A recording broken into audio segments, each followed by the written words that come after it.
apektado ako sa kanya. guys, Hindi pwede gonna ito. taste. Kailangan matigil ang kung anumang kahibangan na ito. Naging determinado si Kian na muling iwasan si Daniela para protektahan ang puso niyang nakaramdam ng kakaiba para sa babae. Pilit niyang kinukumbinsi Okay na guys, naguguluhan lamang siya dahil madalas niya delicious. kasama si Daniela. Hindi Look. mawari ni Kian kung anong nangyari sa kanya pero alam niya sa sarili niyang iba na ang nararamdaman niya kay Daniela. You see that guys? Hindi lang simpleng kaibigan. Na-tolerate niya na ang pagiging clumsy nito.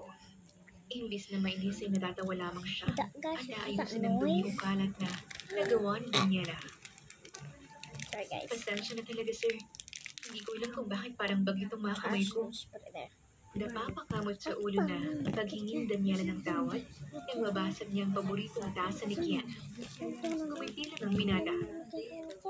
It's fine. Everybody makes mistakes. Wala namang perfectong tao. At least alam mo kung paano umako ng kasalanan.